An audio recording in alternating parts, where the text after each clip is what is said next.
मुल्क में कहिड़ी क़यामत आई हुई जो पीटीआई जी हुकूमत ख़त्म कई वई। महांगाई जी ज़िम्मेवार पीटीआई न पर मौजूदा हुकूमत आहे।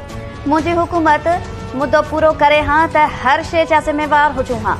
जनरल रिटायर्ड बाजवा जी सोच हुई त हुननि जे अचण सां मुल्की हालतूं ठीक थी वेंदियूं, पर हुननि त मुल्क जो बेड़ो ॿोड़े छॾियो आहे। पीटीआई चेयरमैन इमरान ख़ान जो वीडियो लिंक ज़रिए ख़िताब। इमरान ख़ान लाहौर में मीडिया सां ॻाल्हाईंदे चयो त आसिफ ज़रदारी बाबति पंहिंजे ॾिनल बयान ते क़ाइम आहियां। आसिफ अली ज़रदारी शौक़ सां इज़त खे नुक़सान पहुचाइण जी दावा करे मुंहिंजो असेंबलियूं टोड़ण वारो फ़ैसिलो सही हो। असेंबलियूं टोड़ण सां हुकूमत बंदि घिटीअ में अची वई आहे।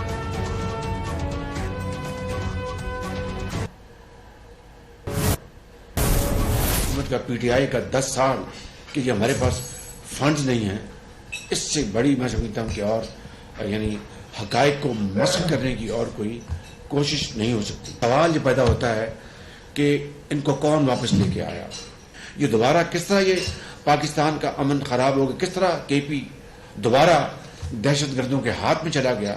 और ये बात मैं यहाँ पर बिला खौफ तरदीद कह सकता हूँ कि अगर हमने फिल फॉर हमने फौरी कवि और यानी मुनासिब इकदाम ना किए तो खुदा न खास्ता ये पाकिस्तान के दूसरे इलाकों में दोबारा फैल जाएगा। किसने कहा था कि ये जिहादी हैं और ये पाकिस्तान के दोस्त हैं, और किसने कहा था कि जनाब ये अपने इन्होंने हथियार डाल दिए और जनाब ये बिल्कुल पाकिस्तान के अमन और तरक्की में कि ये हिस्सा होंगे। दहशतगर्दी जो नासूर ॿीहर कर खणी रहियो आहे। सवाल आहे त दहशतगर्दनि खे ख़ैबर पख्तूनख्वा में कंहिं वापसि आंदो। दहशतगर्द ॿीहर कीअं मुनज़म थिया। कंहिं चयो हो त ही जिहादी आहिनि ऐं हथियार फिटा करे पाकिस्तान जी तरक़ीअ में किरदार अदा कंदा। वज़ीर आज़म शहबाज शरीफ़ जो वफ़ाक़ी काबीना जे इजलास खे ख़िताब।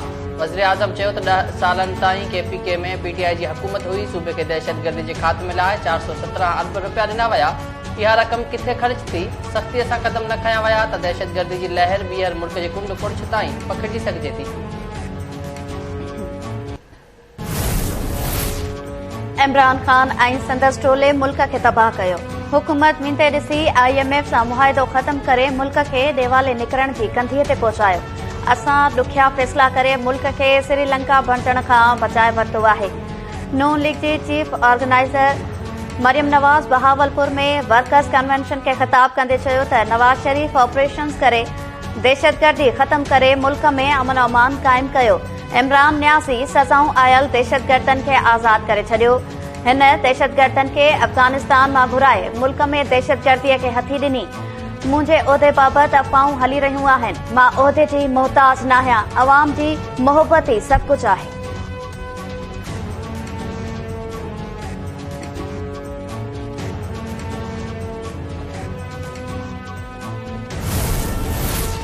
ईंदड़ आम चूंडनि में इमरान ख़ान खे माइनस करे छॾींदासीं। मुल्क में महांगाई जी ज़िम्मेवार पीटीआई जी गुज़िरियल हुकूमत आहे। IMF सां मुआहिदे ते अमल करण असांजी मजबूरी आहे। बहावलपुर में वर्कर्स कन्वेंशन खे ख़िताब कंदे घरू वज़ीर राणा सनाउल्ला चयो त नवाज़ शरीफ़ हमेशह मुल्क खे बहराननि मां कढियो आहे।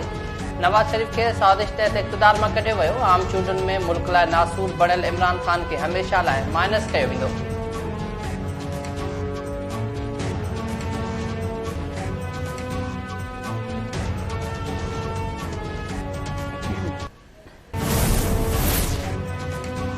दहशतगर्दनि खां केसी ताईं डिॼंदासीं।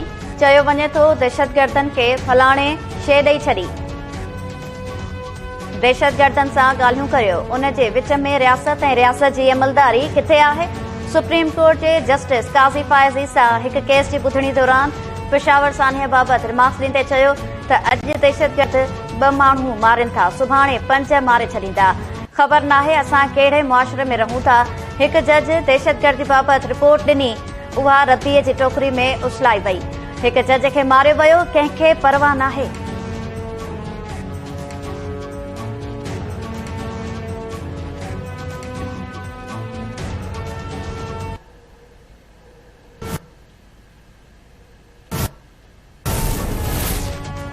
इलेक्शन कमीशन के धमकियूं ॾियण वारी केस में गिरफ़्तार पीटीआई अॻवान फवाद चौधरी जी ज़मानत मंज़ूर। इस्लामाबाद जी एडिशनल सेशन जज 20,000 रुपयनि जे मचलिकनि एवज़ फवाद चौधरी खे आज़ाद करण जो हुकुम ॾेई छॾियो। जज रिमार्क्स ॾिना त पार्लियामेंटेरियंस खे अहिड़े क़िस्म जा बयान न ॾियण घुरिजनि। इन शर्त तहत ज़मानत ॾेई रहियो आहियां त फवाद चौधरी ॿीहर अहिड़े क़िस्म जो बयान न ॾींदो।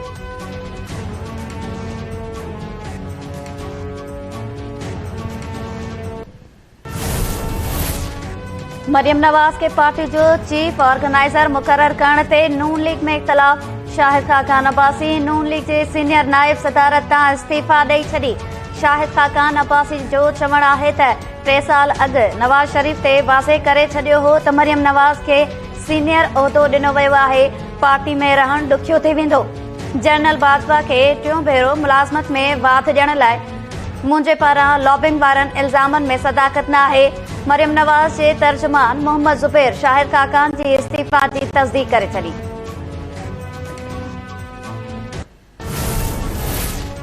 अमेरिका पारां पेशावर थाने में जानी नुक़सान ते अफ़सोस जो इज़हार। धमाके में इंसानी जानियूं ज़ाया थियण ते पाकिस्तान सां ॾुख जो इज़हार। अमरीकी सेंटकॉम जे commander general Kurilla army chief general Asim Munir सां फ़ोन ते राब्तो करे पेशावर जी मस्जिद में दहशतगर्दनि जे हमले ते अफ़सोस जो इज़हार कयो। ॿिन्ही अॻुवाणनि दहशतगर्दी ख़िलाफ़ जंग ऐं सरहदी सलामती ते बि ॻाल्हियूं कयूं।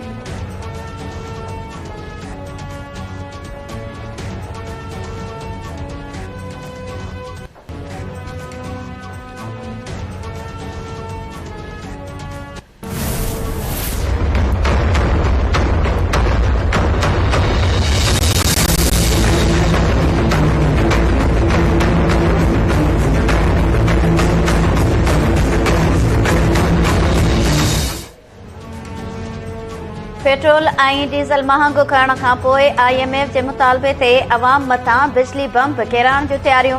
मार्च खां अगस्त ताईं बिजली 7 रुपयनि खां 10 रुपयनि ताईं फी यूनिट महांगी कई वेंदी। नाणे वारी वज़ारत मूजिबि IMF ऐं पाकिस्तान विच में तवानाई शोबे में सुधारण ते ॻाल्हियूं थियूं। IMF बिजली ऐं गैस सेक्टर में 4100 अरब रुपया गर्दिशी कर्ज़ ख़त्म करण जो प्लान बि तलब कयो आहे।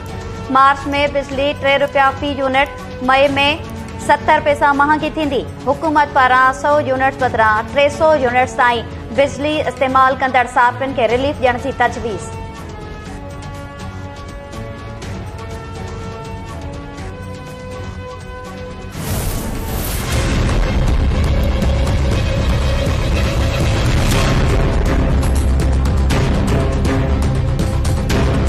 सिंध के हर शहर में मेरी प्रायोरिटी ये होगी इंशाअल्लाह ताला कि खवातीन के लिए मखसूस जो बसेज हैं वो बनाई जाए। इसका कतई मतलब ये नहीं है कि खवातीन सिर्फ इन बसेज में ही बैठ सकती हैं। जो जितनी भी बसेज हैं उन सब में खवातीन के लिए रिजर्व सीट्स हैं। लेकिन क्योंकि ये हमने खुद देखा है कि जब हम सफर कर रहे थे कि जितनी रिजर्व सीट्स खवातीन की है इसमें बसेज में उससे ज्यादा खवातीन बस में सवार होती हैं, तो एक अच्छा फील नहीं आ रहा होता कि खामखी उन हमारी माओं बहनों को जो उस तकलीफ से गुजरना पड़ता है। तो इसलिए यह फैसला किया गया। ट्रांसपोर्ट व सूबाई वज़ीर शर्जील नाम मेमन कराची में औरतुनि लाइ पिंक बस सर्विस जो इफ्तिताह करे छॾियो। शर्जील मेमन चयो त औरतुनि जी मज़बूत थियण सां पूरो ख़ानदान मज़बूत थींदो आहे। कोशिश आहे त ॿियनि शहरनि में बि औरतुनि लाइ बस सर्विस शुरू कयूं। औरतुनि लाइ ॿियनि बस सर्विस में बि मख़सूस सीटूं आहिनि।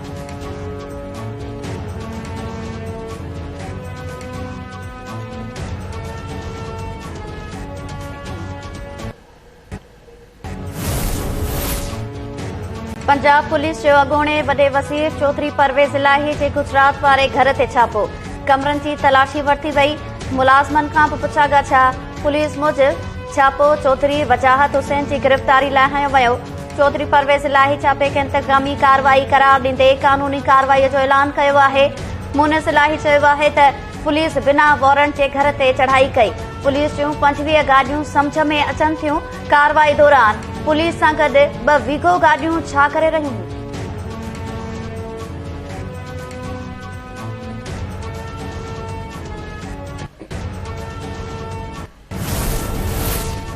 कराची जी अदालत में क्यामाड़ी जी ॻोठ अली मोहम्मद लिगारी में मुबैना ज़हरीली गैस ख़ारिज थियण सबबि फ़ौतगियुनि वारे केस जी ॿुधणी। अदालत गिरफ़्तार थियल प्लास्टिक फैक्ट्री जे मालिक खे 5 ॾींहनि जी जिस्मानी रिमांड ते पुलिस हवाले करे छॾियो। अदालत ईंदड़ ॿुधणी ते जांच ऑफिसर खां अॻु भराई रिपोर्ट बि तलब करे वरिती।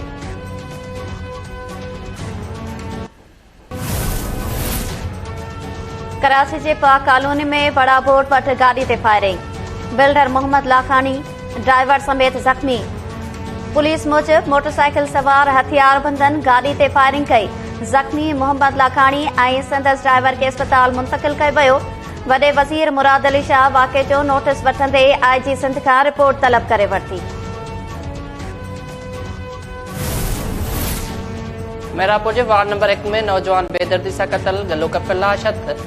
पुलिस सुनील कुमार मारवाड़ी जो लाश तहवील में वठी अस्पताल मुंतक़िल कयो। वारसनि जो चवणु हो त सुनील कुमार राति देर सां घरां निकिरी वियो हो, खेसि बेदर्दीअ सां क़तल कयो वियो आहे।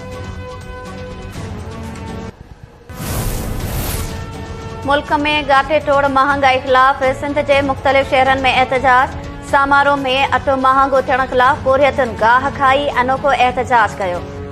जैकबाद में जिंगची ड्राइवर्स ऐं मज़दूरनि गॾह गाॾनि में रिक्शा ॿधी एहतजाजी मुज़ाहिरो कयो। लाड़काणे ऐं नौशरो फिरोज़ में बि महांगाई ख़िलाफ़ पीपी शहीद भुट्टो जे सॾ ते शहरी रोडनि ते निकिरी आया। महांगाई ख़िलाफ़ एहतजाज कंदड़नि जो चवणु हो त मौजूदा हुकूमत ग़रीब अवाम खां 2 वेलनि जी मानीअ जो हक़ बि खसे वरितो आहे। नारे में प्राइमरी स्कूल मोहम्मद सादिक चांग जी इमारत ज़बून छत जा चापड़ किरण सबबि 10 शागिर्द ॿारड़ा ज़ख़्मी। उस्ताद जो चवणु आहे त क्लास में पढ़ाई जारी हुई त ओचितो छित जा चापड़ किरी पिया ऐं ॿारनि में की हाट पइजी विया। अख़्तियारनि खे चई थकिजी पिया आहियूं, पर को बि नोटिस नथो वठे। कुंडरी में महीनो अॻु मुबैना क़तल थियल नौजवान जी क़बरकुशाई लाइ मेडिकल बोर्ड जोड़ियो वियो।